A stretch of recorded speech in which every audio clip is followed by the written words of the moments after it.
الحمد لله نحمده ونستعينه ونستغفره ونعوذ بالله من شرور أنفسنا ومن سيئات أعمالنا من يهده الله فلا مضل له ومن يضلل فلا هادي له ونشهد أن لا إله إلا الله وحده لا شريك له ونشهد أن محمدا عبده ورسوله الذي أرسله بالحق بشيرا ونذيرا وداعيا إلى الله بإذنه وسراجا منيرا فقد قال الله تعالى في كلامه المجيد وفرقانه الحميد أعوذ بالله من الشيطان الرجيم بسم الله الرحمن الرحيم ولله على الناس حج البيت من استطاع إليه سبيلا وقال النبي صلى الله عليه وسلم من صام رمضان ثم أتبعه ستا من شوال كان كصيام الدهر كله মহান আল্লাহ পাকের দরবারে আমরা লাখো কোটি শুকর আদায় করে নিই যে আল্লাহ রব্বুল আলামিন আমাদের প্রতি মায়া করে মহাব্বত করে ভালোবেসে পৃথিবীর সর্বোত্তম স্থান মসজিদে এসে বসার তৌফিক দিয়েছেন। সেই সাথে কুরআন হাদিস থেকে কিছু কথা বলার শোনার তৌফিক যে আল্লাহ রব্বুল আলামিন দিলেন, সেই রব্বে কারীমের দরবারে আমরা সকলে হৃদয়ের সবটুকু শ্রদ্ধা উজাড় করে একবার শুকর আদায় করে নিই আলহামদুলিল্লাহ। সম্মানিত মুসাল্লিয়ানে কিরাম, পবিত্র রমজান মাস শেষ হয়ে গেল, অর্থাৎ সব অর্জন করার বিরাট একটা সুযোগ শেষ হয়ে গেল। রমজানের পর আমাদের সামনে আছে দুটো বড় নেকির কাজ। একটা বড় নেকির কাজ হলো শাওয়াল মাসে 6টা নফল রোজা রাখা। আমরা সাধারণত এটাকে 6 রোজা বলে থাকি। আরেকটা বড় নেকির কাজ হলো হজ। এই 6 রোজার ফজিলত সম্পর্কে রাসূল করিম সাল্লাল্লাহু আলাইহি ওয়াসাল্লাম বলেছেন, মান সামা রমাদানা সুম্মা আতবাআহু সিত্তাম মিন শাওয়ালিন কানা কাসিয়ামি দাহরি কুল্লিহি। যারা রমজানের রোজা রাখবে, যারা রমজানের রোজা রাখার পর শাওয়াল মাসে 6টা রোজা রাখবে, তাদের সারা বছর রোজা রাখার সওয়াব হয়। শাওয়াল মাসে যে 6টা রোজা রাখার কথা বলা হলো, তা শাওয়াল মাসের যে কোনো সময় হতে পারে, একসাথেও হতে পারে, ভেঙ্গে ভেঙ্গে হতে পারে। তবে ভেঙ্গে ভেঙ্গে রাখাই হলো উত্তম। তাই আমরা মন থেকে এই 6 রোজা রাখার জন্য আমরা মনে মনে প্রস্তুতি গ্রহণ করব। মনে করব 30টা যখন রাখতে পেরেছি, তখন এই 6টাও আমি রাখতে পারব। যদিও এই 6 রোজা ফরজ ওয়াজিব নয়, বরং নফল। এই হাদিসে বলা হলো যে যারা রমজানের রোজার পর শাওয়ালের এই 6টা রোজা রাখবে, তাদের পুরা 1 বছর রোজা রাখার সওয়াব হয়ে যাবে। সুবহানাল্লাহ। আল্লাহ পাকের কাছে হয়তো এরকম হিসাব আছে যে রমজানের 30 রোজা আর শাওয়ালের 6 রোজা এই 36কে 10 দিয়ে গুণ দিলে 360 হয়।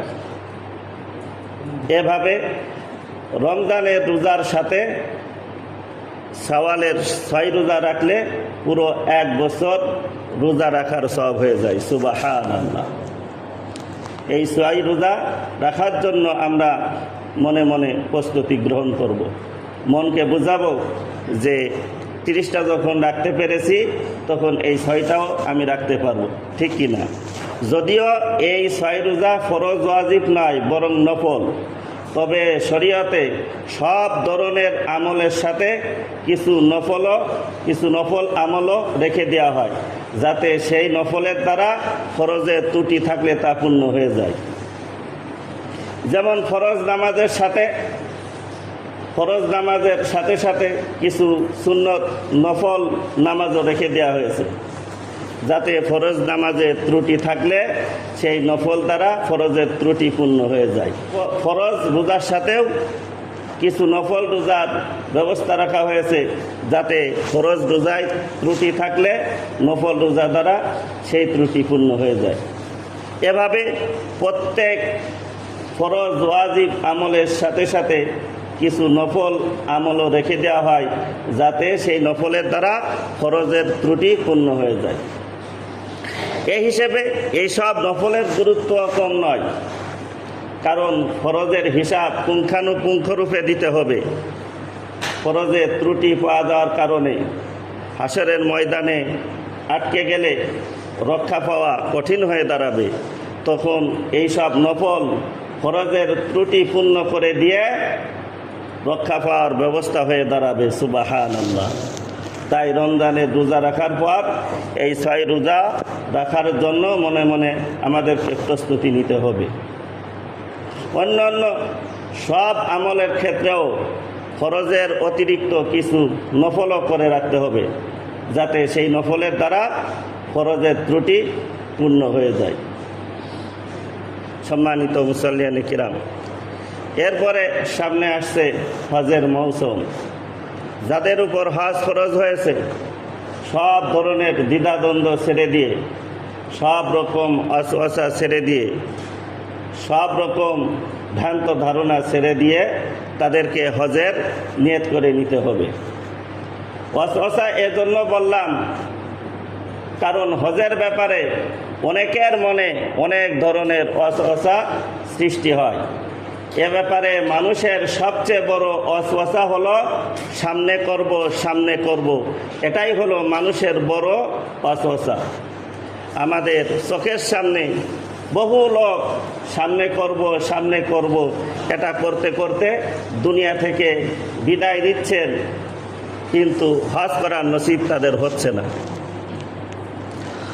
হজ ফরজ, শরীয়তের একটা গুরুত্বপূর্ণ ফরজ এবং ইসলামের 5 বুনিয়াদের একটি।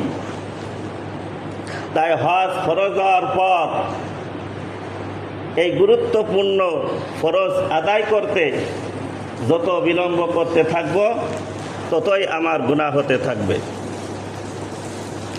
আর খোদা না খাস্তা যদি এই বিলম্ব করার কারণে আমি হজ না করে মারা যাই, আর মারা যাব না এই গ্যারান্টি আমাকে কে দিল? যদি এই বিলম্ব করার কারণে আমি হজ না করে মারা যাই, তাহলে আমার ব্যাপারে রাসূল করিম সাল্লাল্লাহু আলাইহি ওয়াসাল্লাম কত কঠোর কথা বলেছেন, কত শক্ত কথা বলেছেন। তিনি বলেন, মান মাতা ওয়ালাম ইয়াহুজ্জা ওয়া আলাইহিল হাজ্জু ফালিয়ামুত ইনশাআ ইয়াহুদিয়ান ওয়া ইনশাআ নাসরানিয়ান। হজ ফরজ হওয়ার পর বিনা ওজরে হজ না করে যে ব্যক্তি মারা যাবে, সে ইহুদি হয়ে মারা যাক কিংবা নাসারা হয়ে মারা যাক, তাতে আমার কোনো পরোয়া নেই। রাসূল করিম সাল্লাল্লাহু আলাইহি ওয়াসাল্লামের একজন উম্মত ইহুদি হয়ে মারা যাবে অথবা নাসারা হয়ে মারা যাবে, আর রাসূল করিম সাল্লাল্লাহু আলাইহি ওয়াসাল্লামের মনে তার ব্যাপারে কোনো দরদ আসবে না, এটা তো হতে পারে না। তাহলে হজ ফরজ হওয়ার পরেও হজ না করে মারা যাওয়া লোকদের ব্যাপারে কত শক্ত মনোভাব নিয়ে রসুল করিম সাল্লাল্লাহু আলাইহি ওয়াসাল্লাম এ কথা বলেছেন। এ থেকে বোঝা গেল হজ ফরজ হওয়ার পর এই হজ আদায় না করা মারাত্মক গুনাহের কাজ। আর যদি রসুল করিম সাল্লাল্লাহু আলাইহি ওয়াসাল্লামের কথা অনুযায়ী হজ ফরজ হওয়ার পর হজ না করার কারণে ইহুদি বা খ্রিস্টানদের তালিকায় তার নাম উঠে যায়, তাহলে তার অবস্থা যে কত করুণ হবে আল্লাহই ভালো জানে। যা হোক, যে কথা বলছিলাম, হজ না করার পিছনে অনেকের এই ওয়াসওয়াসা কাজ করে যে সামনে করব। অনেকের মনে দ্বিধাদ্বন্দ্ব থাকে যে হজ করতে গেলে বিরাট অঙ্কের টাকা ব্যয় হয়ে যাবে। কিছু কিছু লোক তো এমন আছে যারা এটাকেই হজের বিরুদ্ধে যুক্তি হিসেবে দাঁড় করায় যে হজের পিছনে প্রচুর বৈদেশিক মুদ্রা ব্যয় হয়ে যায়, যা আমাদের মতো গরিব দেশের অর্থনীতি সামাল দিতে পারে না। কোরবানির সময়ও এসব লোক এই জাতীয় কথা বলতে থাকে যে এত বিপুল পরিমাণ অর্থ কোরবানির পিছনে ব্যয় করা হচ্ছে, আবার এই একদিনে এত সংখ্যক পশু জবাই করা হচ্ছে। যদি সারা বছর এই পশুগুলো জবাই করা হতো তাহলে সারা বছরই মানুষের পুষ্টির যোগান হতো। হজ এবং কুরবানির প্রশ্ন আসলে অর্থনীতির জন্য তাদের মায়া কান্না হয়, অথচ খেলাধুলার পিছনে, নাচ গানের পিছনে এর থেকে বেশি অর্থ ব্যয় হয়, সেজন্য তাদের কান্দা আসে না। আসলে ইসলামের বিরোধিতা করার জন্যই এ সমস্ত যুক্তি দাঁড় করানো হয়। কেউ কেউ নাউজুবিল্লাহ এরকম কথাও বলে যে হজ তো হলো একটা মেলা,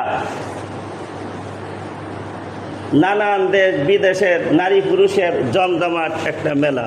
নাউজুবিল্লাহ এ ধরনের বক্তব্য দিলে ইসলামের গুরুত্বপূর্ণ বিধান, ইসলামের গুরুত্বপূর্ণ ইবাদত হজকে অবমাননা করা হয়। এ ধরনের বক্তব্য কুফরের পর্যায়ে চলে যায়, ঈমান হারা হয়ে যেতে পারে। আল্লাহ পাক আমাদের সকলকে হেফাজত করুন, সকলে আমিন বলুন। হজের ব্যাপারে আমরা অনেকে আরও অনেক ধরনের ভ্রান্ত ধারণার মধ্যে রয়েছি।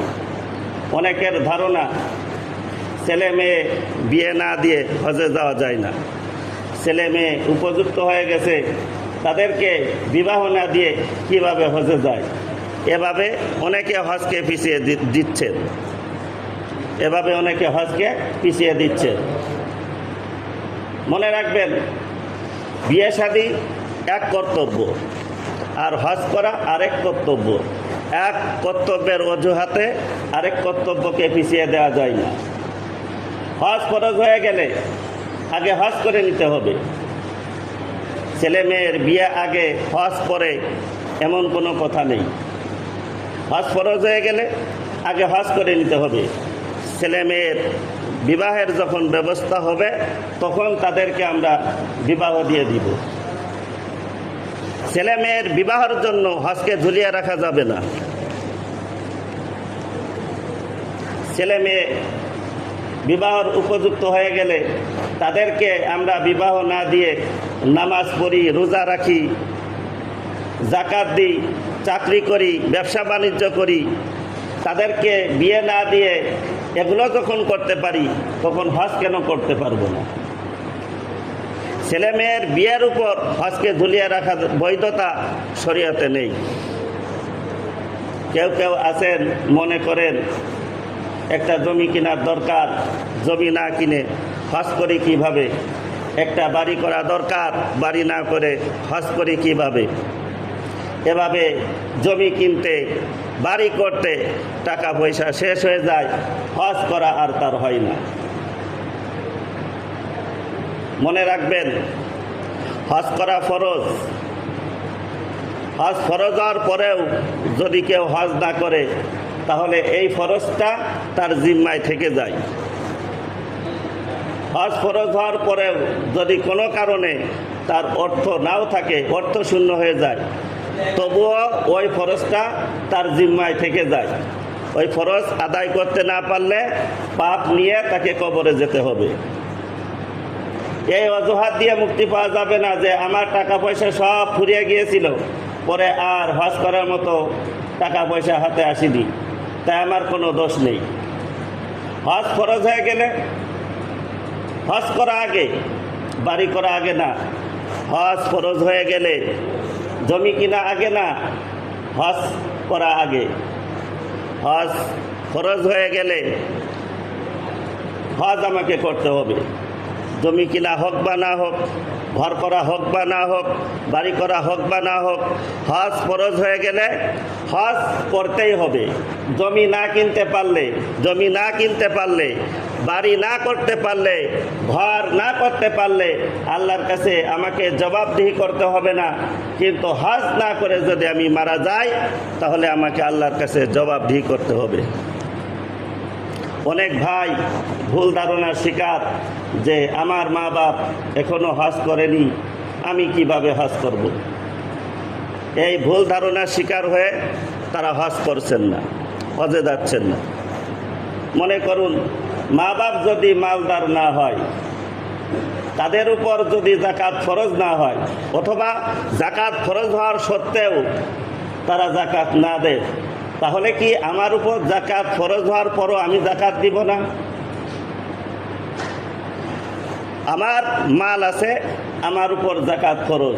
আমার মা বাপের কাছে মাল নেই, এ কারণে তার উপর যাকাত ফরজ নয়। আমার কাছে মাল থাকলে আমার উপর হজ ফরজ হবে। আমার মা বাপের কাছে মাল না থাকলে তাদের উপর হজ ফরজ হবে না। অতএব মা বাপ হজ করেনি বলে আমিও হজ করব না, এটা হলো বোকামির যুক্তি। একজনের ইবাদতকে আরেকজনের ইবাদতের সাথে ঝুলিয়ে রাখা যাবে না। অমকে না করলে আমিও করব না, অমকে নামাজ পড়ে না বলে কি আমিও নামাজ পড়ব না। হজ আমাকে আদায় করতে হবে। এই সমস্ত ভুল ধারণার শিকার হয়ে যদি আমরা হজ না করি, তাহলে মুক্তি পাওয়া যাবে না। অনেকের এরকম অসা হয় যে হজ করতে গেলে এতগুলো টাকা ব্যয় হয়ে যাবে, এটা দিয়ে কিছুদিন ব্যবসা বাণিজ্য করি, তারপর লাভ হবে, সেই লাভের টাকা দিয়ে হজ করে আসব। দেখা গেল টাকার মায়া তিনি হজকে পিছিয়ে দিচ্ছেন। অনেকে তো টাকা কমে যাওয়ার মায় কোনোদিনও হজ করতে পারছেন না। এই সমস্ত লোকদের মনে রাখা দরকার যে হজ করলে, উমরা করলে টাকা পয়সা কমে না, বরং বাড়ে। হজ করলে, উমরা করলে অভাব দেখা দেয় না, বরং এর বরকতে অভাব দূর হয়। এক হাদিসে আল্লাহর নবী বলেছেন, তাবিউ বাইনাল হাজ্জি ওয়াল উমরাতি ফাইন্নাহুমা ইয়ানফিয়ানাল ফাকরা ওয়াজ যুনুবা। তোমরা লাগাতার হজ এবং উমরা করতে থাকো, একের পর এক হজ উমরা করতে থাকো। এটা তোমাদের গুনাহকে মোচন করবে এবং অভাবকেও মোচন করবে। সুবহানাল্লাহ। এ হাদিস থেকে বোঝা গেল হজ করলে টাকা পয়সা কমে না, বরং বাড়ে। অভাব দেখা দেয় না, বরং এর বরকতে অভাব দূর হয়। দুনিয়াতে এরকম বহু আল্লাহর বান্দা আছেন যারা প্রতি বছর হজ করছেন, উমরা করছেন, আলহামদুলিল্লাহ প্রতি বছর তাদের অর্থের ব্যবস্থা হয়ে যায়, আর তাদের টাকা পয়সা কমে না, বরং বাড়ে। তাদের অভাব দেখা দেয় না, বরং বরকত হয়। সুবহানাল্লাহ। হাদিসের কথা তো মিথ্যা নয়। আমার আকীদা বিশ্বাসে যদি দুর্বলতা থাকে তাহলে ভিন্ন কথা, কিন্তু আল্লাহ রসুলের কথায় বিশ্বাস করে যদি আমরা আমল করা শুরু করে দিই, তাহলে ইনশাআল্লাহ আল্লাহ পাক হজ এবং উমরা আদায়কারীর সম্পদে বরকত দান করবেন। সম্পদে বরকত হওয়ার কথা যদি নাও থাকতো, তবুও হজের যে ফায়দার কথা বলা হয়েছে, তার জন্য লক্ষ কেন কোটি টাকা ব্যয় করতেও দ্বিধা আসার কথা না। আল্লাহর নবী বলেছেন, মান হাজ্জা লিল্লাহি ফালাম ইয়ারফুস ওয়ালাম ইয়াফসুক রাজাআ কা ইয়াউমি ওয়ালাদাতহু উম্মুহু। যখন কেউ আল্লাহর উদ্দেশ্যে হজ করে গুনাহমুক্ত হয়ে সে হজ থেকে ফিরে আসে, সে যেন মায়ের পেট থেকে সদ্য ভূমিষ্ঠ হওয়া সন্তানের ন্যায় নিষ্কলুষ নিষ্পাপ হয়ে ফিরে আসে। সুবহানাল্লাহ। এই হাদিসের দিকে নজর রাখলে যাদেরকে আল্লাহ সামর্থ্য দিয়েছেন, তারা হজ আদায় করার পরও তাদেরকে প্রতি বছরে হজে যাওয়ার কথা, প্রতি বছর হজে যাবে আর গুনাহ থেকে মুক্ত হবে। গুনাহ তো জিন্দেগিতে থাকেই, তাই প্রতি বছর তারা হজে যাবে আর গুনাহ থেকে মুক্ত হতে থাকবে। সুবহানাল্লাহ। আর যেই সম্পদ ব্যয় হবে আল্লাহ পাক তাতে বরকত দিয়ে দিবেন। তাই যাদের উপর হজ ফরজ হয়েছে সব রকম অসসা বাদ দিয়ে হজের নিয়ত করে নিই। সম্মানিত মুসল্লিয়ানে কিরাম, নিয়ত করতে গেলেও আরও অনেক রকম মনের বাধা আসতে পারে। মনে হতে পারে বর্তমানে আমার নানা রকম অসুবিধা, ফ্যামিলির এই অসুবিধা সেই অসুবিধা, আমার বা অমুকের এই রোগ সেই রোগ, আমার ঘর দেখবে কে, বাচ্চা কাচ্চা দেখবে কে, ফ্যামিলি দেখবে কে, এরকম সমস্যার সাইড সামনে আসবে। কিন্তু আমরা চিন্তা করে দেখি, আমাদের কারো যদি বিদেশে যাওয়ার একটা বিরাট সুযোগ তৈরি হয়, তাহলে কি এই জাতীয় ওজর বাধা হয়ে দাঁড়াবে? এইসব চিন্তা কি বাধা হয়ে দাঁড়াবে যে আমার পরিবার দেখবে কে, বাচ্চা কাচ্চা দেখবে কে, আমার ফ্যামিলিকে দেখবে কে? তখন তো সব কিছুর ব্যবস্থা হয়ে যাবে, তখন সব কিছু ম্যানেজ করা হয়ে যাবে। কিন্তু হজে যেতে হলে নানা রকম সমস্যা সামনে আসে, তখন নানান ধরনের অসুবিধা সামনে আসে, তখন আর ম্যানেজ করার উপায় থাকে না, ঠিক কিনা? এগুলো হলো মনের দুর্বলতা। মানুষ যখন কোনো কাজের পাকাপোক্ত নিয়ত করে তখন তার ব্যবস্থাও সে করতে পারে। আমাকে এটা করতেই হবে, এই মনোভাব যখন এসে যাবে তখন তার কি কি অসুবিধা আছে, কিভাবে দূর করা যায়, এসবের চিন্তাও তার ভিতরে এসে যাবে। আমাকে এটা করতেই হবে, মানুষের যখন কোনো কাজের এই মনোভাব আসে যে এটা আমাকে করতেই হবে, তখন তার সব ব্যবস্থাও সে করতে পারবে। আল্লাহ পাকই ব্যবস্থা করে দিবেন। আল্লাহ পাকের কাজের ইচ্ছা করলেও আল্লাহ পাক ব্যবস্থা করে দিবেন। সম্মানিত মুসল্লিয়ানে কিরাম, যে কথা বলছিলাম, যাই হোক, যাদের উপর হজ ফরজ হয়ে গিয়েছে তারা সব ধরনের ওয়াসওয়াসা বাদ দিয়ে হজের নিয়ত করে নিন। পিতামাতা, আত্মীয় স্বজন, যাদের জন্য আমাদের কিছু করণীয় রয়েছে, তারা যদি হজ না করে দুনিয়া থেকে, হজ ফরজ হওয়ার পরও হজ না করে দুনিয়া থেকে বিদায় নিয়ে থাকেন, পারলে তাদের বদলি হজ করানোর ব্যবস্থা করা। বিশেষ করে মা বাপ যারা সম্পদ রেখে গিয়েছেন, তাদের উপর হজ ফরজ হওয়ার পর তারা যদি হজ না করে মারা যান, তাহলে তাদের বদলি হজ করানোর ব্যবস্থা করা। যদি তারা ওসিয়াত করে যান আর তারা সম্পদ রেখে যান, তাহলে তো বদলি হজ করানো ওয়ারিসদের উপর ওয়াজিব হয়ে যায়। ওসিয়াত করে গেলে, ওয়ারিস থাকলে তাদের উপর এটা করা ওয়াজিব। যদি ওসিয়াত নাও করে যান, তাহলে তাদেরকে দেখতে হবে, তাদেরকে এটা চিন্তা করতে হবে যে এই হজ করা ফরজ ছিল, এই ফরজ হজ না করার কারণে তাদের কবরে আযাব হতে পারে, তাহলে এটা আমি কিভাবে সহ্য করতে পারি? আমার সম্পদ আছে, আমি সম্পদ নিয়ে আরামে আছি, আর আমার পিতা তিনি কবরে আযাব ভোগ করতেছেন, সন্তান হিসেবে এটা আমি কিভাবে সহ্য করতে পারি? এরকম হলে সন্তানের নৈতিক দায়িত্ব হয়ে দাঁড়ায় পিতামাতার জন্য বদলে হজ করানোর ব্যবস্থা করা। যদি তারা ওসিয়ত নাও করে থাকেন, সামর্থ্য থাকলে সন্তান হিসেবে নৈতিক দায়িত্ব হয় পিতামাতার বদলি হজ করানোর ব্যবস্থা করা। যদি আমরা তাদের বদলি হজ করানোর ব্যবস্থা করতে পারি, তাহলে হয়তো আল্লাহ পাক তাদেরকে মাফ করে দিবেন। আর পিতামাতা সন্তানের জন্য কিছু না কিছু রেখে যায়। কবি বলেন সন্তানদেরকে উদ্দেশ্য করে যে পিতামাতা কবরে বসে সন্তানদেরকে লক্ষ্য করে বলতে থাকেন যে তুমি আমার রেখে আসা সম্পদ দিয়ে সচ্ছল হয়েছো, অথচ আমাদেরকে তুমি ভুলে গিয়েছো।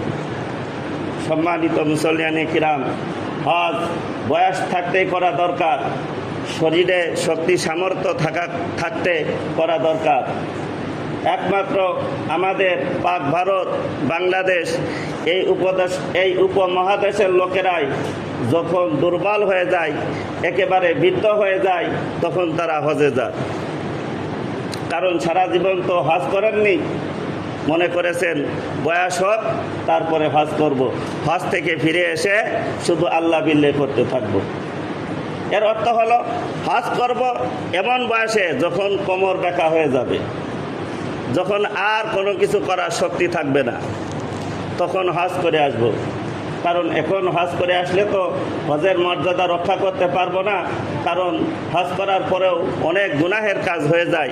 তাই বয়স হোক তারপরে হজ করে আসবো। ভাবখানা এমন যে বৃদ্ধ হওয়ার পর যখন গুনাহ করার কোনো শক্তি থাকবে না, তখন আমরা হজ করে আসব। এভাবে একেবারে বৃদ্ধ হওয়ার পর তারা হজ করতে যান। কিন্তু অন্যান্য দেশের মানুষ হজ ফরজ হয়েছে, বয়স কম, তাতে কি তারা হজ করে আসছে। আমাদের দেশের লোকেরা কি মনে করে যে হজ করার পর আর দুনিয়ার কোনো কাজকর্ম করা যায় না, হজ করার পর স্বাভাবিক জীবনযাপন করা যায় না। নামাজ পড়ার পর আমি স্বাভাবিক জীবনযাপন করতে পারি, যাকাত দেওয়ার পর আমি স্বাভাবিক জীবনযাপন করতে পারি, রোজা রাখার পর আমি সাধারণ জীবনযাপন করতে পারি। তাহলে হজ করার পর কেন আমি সাধারণ জীবনযাপন করতে পারবো না?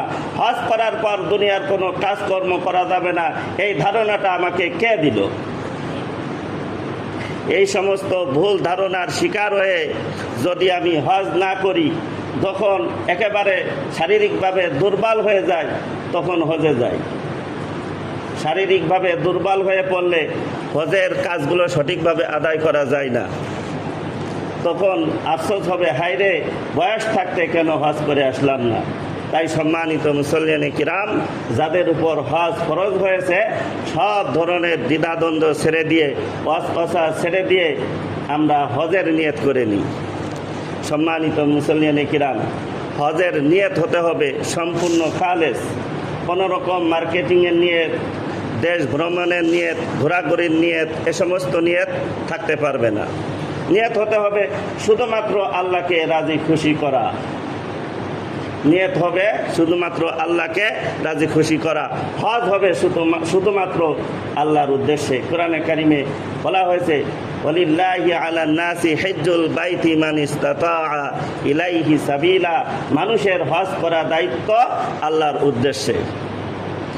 যাদের সামর্থ্য আছে আল্লাহর ঘর পর্যন্ত পৌঁছার, তাদের উপর হজ করা ফরজ। সম্মানিত মুসল্লিয়ানে কিরাম, এই আয়াতে কাদের উপর হজ ফরজ তা বোঝানো হয়েছে, সেই সাথে সাথে হজের নিয়ত সহি হওয়া শর্ত তা বোঝানো হয়েছে। হজের নিয়ত সহি হওয়ার গুরুত্ব বোঝানো হয়েছে। আল্লাহ তাআলা আমাদেরকে সব কিছু সহিভাবে বোঝার তৌফিক দান করুন। সকলে আমিন বলি। সব আমল সহিভাবে করার তৌফিক দান করুন। সব ধরনের ভুল ভ্রান্তি থেকে আল্লাহ আমাদেরকে মুক্ত করুন। আমরা যেন হজ করতে পারি, আল্লাহর ঘর জিয়ারত করতে পারি। এই জন্য আল্লাহর কাছে দোয়া করতে হবে, আল্লাহুম্মা আফিকনা জিয়ারাতাল হারামাইন। আল্লাহ তাআলা আমাদেরকে মক্কা মদিনা জিয়ারত করার তৌফিক